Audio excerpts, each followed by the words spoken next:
Hey everyone, today I'm going to show you how to make a cap.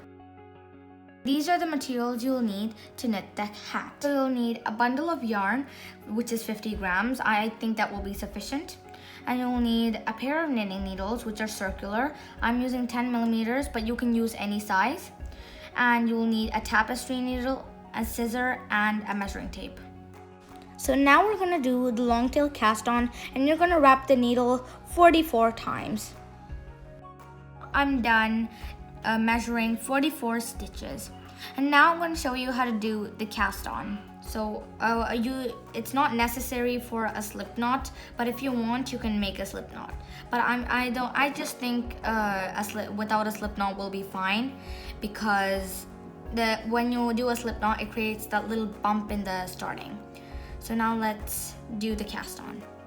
So we're gonna first take our index finger and thumb, insert it through the tail and working yarn, and then with the other 3 fingers, grab the tail and working yarn, and then kind of make that V there. You can see that V that formed, and then insert the needle into that thumb loop, over the index loop, and out through the thumb loop. And then you're just gonna tighten that, but not too tight. It should just be like it can move around on the needle. Okay? And then we're gonna do this all the way for the 44 stitches.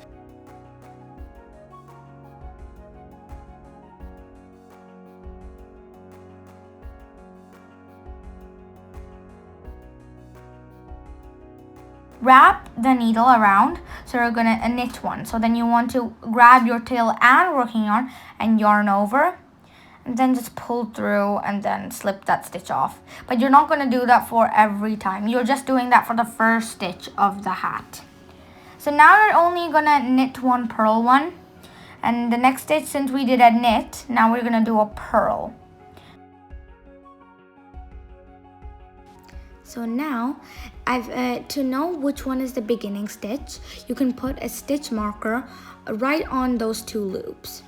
They're not actually 2 separate ones, they are like one single one. They're one single stitch, so that's the first stitch, and you have to put your stitch marker on that one. And it's not actually necessary you have to, but it's optional. I think it's better to use a stitch marker.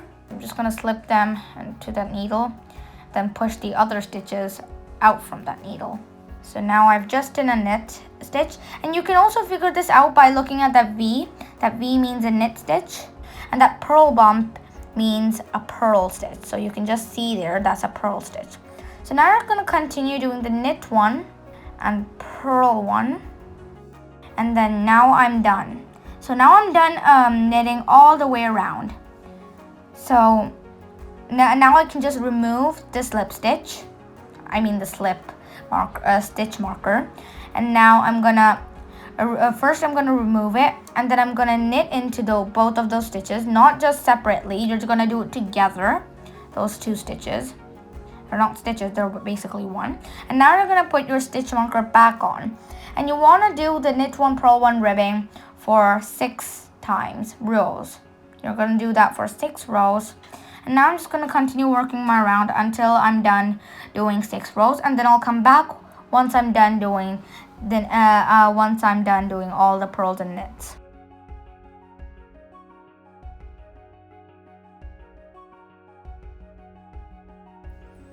So now I'm done knitting the 6 rows of the ribbing, and this is my tail, and this is the slip stitch that I've been putting every round.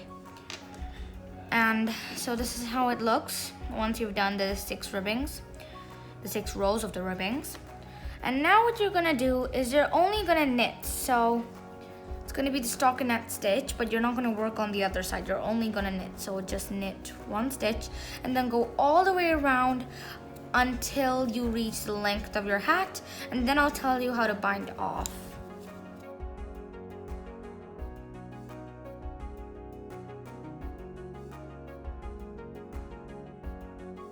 So now I'm done knitting all the way to the top. I'm going to show you how to make the top of the hat.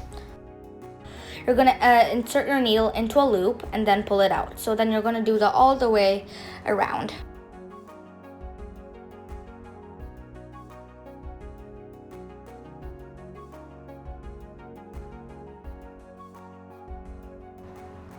So now I'm done doing that. And now what you want to do is tighten it.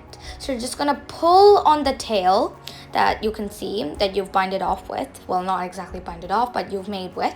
And now you're going to just pull it tightly as you can, but not too tight, otherwise you'll break the yarn. So now what you want to do, I've pulled it as tight, and now you're going to go around. You're going to go around the top of the hat. So then you can make there's still that little hole there, and you want to close that. So you're just going to go around. And now you can go 2 or 3 rounds, and now after that you just want to insert your needle into the hole. That hole you can still see there, and you just want to pull the tail out. And now what you want to do is do the same thing what you did outside. You just want to flip it inside out, and now you want to just go around it 2 or 3 times. And once you're done that, you want to just make a few knots by pulling it. And now you want to do a few more of those. So once you've made the knots and now it's secure and it looks like this, all you want to do is cut it. Okay, so I think that will be enough. And then all we need to do, because the hat is almost done now, we need to just weave in this end. You want to just go up all those stitches and then pull. And now you want to also keep stretching it out. And now you want to just go down and then continue stretching. And now once you're done that, you just want to you just want to go up one more time and then come down. Now that we've secured it, we can cut the yarn. Well, now I have made my own cap, and I hope you can follow the instructions and make your own one. And this is another one I've made. I really hope you like it. Thank you.